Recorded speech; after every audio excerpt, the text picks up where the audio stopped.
জি, আমার নাম রনি শিকদার ফিরোজ। আপনাকে নিয়ে তো বরিশালে অনেক তোলপাড় হয়েছিল, আপনি নিজেও জানেন।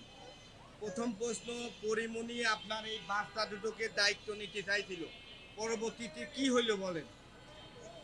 পরিমণি দায়িত্ব নিতে চাইছিল, বলছে যে আমার বাচ্চা দূরে তারা নিতে চাইছিল দায়িত্ব, মানে সে পালক নিবে আর আমার কি সাহায্য দিবে বলছিল।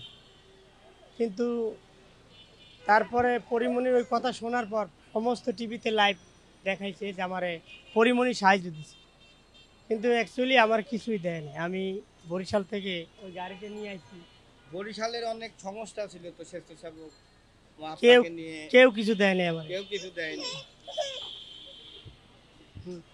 তো আমরা তো দেখছি যে আপনার বাচ্চা দুটো বন্দি করে রাখিয়ে বিভিন্ন জায়গায় রিক্সা চালাইছেন না, এবং পরবর্তীতে গেছেন। সেক্ষেত্রে আপনি এই দর্শকদের উদ্দেশ্যে এখন কি বলবেন? আজকে আমি মনে করেন যা বরিশালে প্রায় 1 লাখ টাকার মধ্যে আমি বরিশাল থেকে চলে এসেছি দেনা হইয়া পলাইয়া। কেন? ওই গাড়ি যে চালাই আমি, ওই যে গাড়িটা, ওই গাড়িতে বাচ্চা দেখে কেউ ওঠে না। পরিমণির তো কুটিপতি ছিল হতে, এখন তো টাকার অভাব নাই। তো আমাদের মতো গরিব যারা,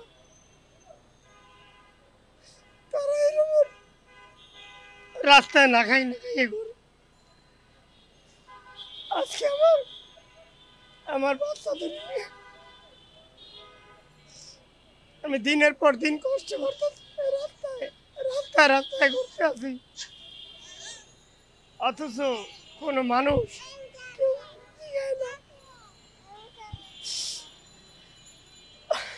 এই পর্যন্ত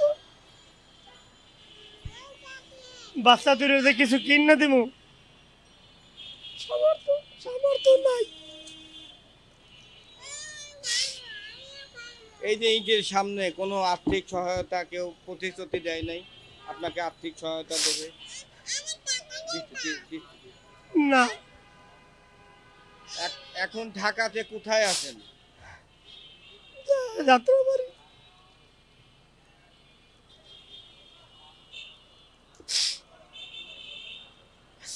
গাড়ির পিছনে বাচ্চাদের মা নাই, পরে তারপর কেউ গাড়িতে ওঠে না। গাড়িতে উঠলেও তো আমি কিছু পয়সা পাই, আমি তো কেউ তার ভিক্ষা চাই না, ওঠে না। আপনি তো পাচ্ছেন এই দুটো বাচ্চা থাকা অবস্থায় বউ ওয়াইফ মারা গেছে, আপনি একটা দ্বিতীয়বার বিয়ে করতে পারছেন, কেন বিয়ে করেন নাই? বিয়ের চেষ্টা করছিলাম, কিন্তু কেউ এই বাচ্চা মানিয়ে নেবে, যে আছে সেই বলে যে দুইটা বাচ্চা কিভাবে পালবো, আর এই বাচ্চা যে পালবে তার তো কোনো গ্যারান্টি নাই। না। তাহলে আমার ঘরে 7 মাস ছিল, আমার কেউ পালে নাই। আমি 8 বছর বয়সে রাস্তায় রাস্তায় ছিলাম, এখন আমার ছেলে মেয়েও রাস্তায় রাস্তায় ঘুরতেছে। এ আমার আল্লাহ কোন বিচার, কেমন কি বুঝি না। পরিমণিকের মতো মানুষ, তারা এরকমের মানুষের সাথে মজা লয়, এরা, এদের তো আর কোনো সমস্যা নাই। পরিমণি প্রতিশ্রুতি দিয়েছে কিন্তু কাজ করে নাই। না, একটা চকলেট কিনা দেয় না। বলছিল যে আপনি ঢাকা আসেন, আপনারা আমরা দেখবো, আপনার ছেলে মেয়ে আমরা দেখবো, কিন্তু সাহায্য দিব, কিন্তু দেয় নাই। আপনি কি যোগাযোগ করছেন তার সাথে কোনো উপায়ে? ফোনে অনেকবার যোগাযোগ করছি, সে আর কথা বলে নাই। ফোন ফোন নাম্বার আছে আপনার কাছে? ছিল, এখন নাই। এখন নাই। এই যে ঈদের সামনে ধারে ধারে ঘুরতেছেন, অনেকেই তো বিত্তশালীরা আছে, সেক্ষেত্রে আপনাকে কোনো ই দেয় নাই, সার্বিক সহযোগিতা? কেউ ঈদাই পড়ছে, আমি এখন পর্যন্ত কিছু কিনে মাই পোলার দিতে পারি নাই।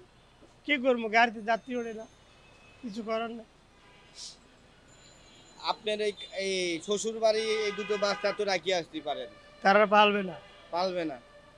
আপনার ভাই আছে না, ভাই মা এরকম কেউ নাই? সবারই বলছি, কেউ পালবে না। অনেক সময় দাদা দাদির কাছে রাখি আসেও কিন্তু অনেকেই এই বিভিন্ন জায়গা চাকরি করে। দাদা দাদি তো নাই, এরা তো মারা গেছে। তাহলে পরিমনির উদ্দেশ্যে শেষ বার্তাটা কি দেবেন, যে পরিমনি আপনার সাথে যে আসলেই এমনটা করলো, এটা খুব দুঃখজনক। ওরা তাদের নতুন কিছু না, এরা তো অভিনয় করে, মানুষের সাথে অভিনয় করতেই পারে, এটা তাদের ছলনা আর কিছু না। যে পরিমণি আমি ছলনা কিছু করতেছে। সাহায্য পাইতাম, কেউ কিছু দিত, সেটা আর কি বন্ধ হয়ে গেছে। যারা অভিনয় করে তাদের হৃদয় নাই, তারা ওই অভিনয় মনে করে। হৃদয় থাকলে তো সাহায্য করতোই, বাচ্চা দেখ। এই যিনি কি কি সুবিধা পাইছেন এবং কোথায় আছেন, কি খাচ্ছেন? কোনো সুবিধা পাইনি। সকালবেলা কেক কিনে দিছি 2 জনের 2 পিস। মেয়ে টেনশনে গাড়ি চালাইতে পারি না, খাওয়ানো বন্ধ। এই যে 25 দিন কোথায় আছেন, বাসা কোথায়? যাত্রাবাড়ি, ধনিয়া। যাত্রাবাড়িতে। আত্মীয়দের বাসা না নিজে সরাসরি আসি বাসা নেছেন? একজনের বাসা ছিল, সেই রিক্সা চালাইতো, সে বাসা ছাড়ে দিছে, সেই বাসায় আর কি যে উঠছে। এটা আপনাদের এখন এখন ডেইলি ইনকাম কত আপনার এমনি ওই দুটো বাচ্চা সহকারে যে কষ্ট করে ওদের গাড়িটা চালান? ওদের দেখে তো ওঠে না। ঘর ভাড়া 4,000 টাকা, 4,000 টাকা ঘর ভাড়া, এটা ঢাকার শহর।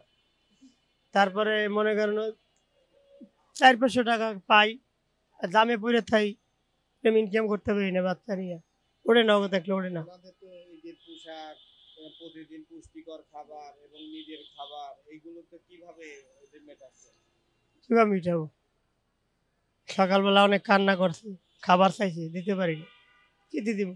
একটা বাবার জন্য তো খুব একটা কষ্টদায়ক একটা বিষয়। আমার আর দুনিয়া বাঁচতে মনে চায় না, মন চায় যে কোন সময় ওর মা তো মারা গেছে, আর আমি যদি মরে যাই তো বাচ্চা দিয়ে রাস্তা রাস্তায় ভিক্ষা করবে। বরিশালের কেউ সহযোগিতা করার কথা বলে নাই, বলছে যে আমরা যদি পারি তোমার সাহায্য করো, ওরকম কিছু বলে নাই। কেউ বলছিল একটা ঘর দিবি, কিন্তু দেয় নাই। ডিসি স্যার বলছিল সাহায্য দেবে, দেয় না। দিলে তো হেরা তো চলে গেছে, কি আছে তো বলা। আপনি কি এলাকায় ঋণগ্রস্ত আছেন? হ্যাঁ, প্রায় 1 লাখ টাকা। 1 লাখ টাকা ঋণ আছেন। এখন তো কি ঋণের টাকার জন্য তা আপনার বাড়িতে হামলা চালাচ্ছে? এরা হামলা চালাইছে দিকে তো পলাই আইছি। এদিকে স্ত্রী মারা গেছে, মেয়ে নিখোঁজ, তারপরে 1 লক্ষ টাকা ঋণ। 1 লক্ষ টাকা ঋণ দেয় এলাকাবাসী ওনাকে মোটামুটি খুঁজতেছে, সেই হিসাবে ইনি ঢাকায় আছে, আজ 25 দিন ইনি ঢাকায় আছে এবং যাত্রাবাড়িতে অবস্থান করতেছে। এই তো পরিমণির বাসায় কি যাবেন আপনি? ওই ঠিকানা দেওয়া হয় পরিমণির বাসায় যাবেন? না, পরিমণি বেসে যাবো কেন? সে যদি সাহায্য দিতে দিত তা আগেই তো দিত। না, ঈদ উপলক্ষে তো পরিমণি তো অনেকেরই সাহায্য সহযোগিতা করে, আমরা তো জানি। না, দিবে না। এমনও তো হতে পারে আপনার এই এই মরিয়ম এবং নূরের তারা খুঁজে পাচ্ছে না এবং আপনার সাথে যোগাযোগের কোনো মাধ্যম খুঁজে পাচ্ছে না, আমি তার সাথে যোগাযোগ করছি, সে ফোন রিসিভ করে না। কিছু কয় না।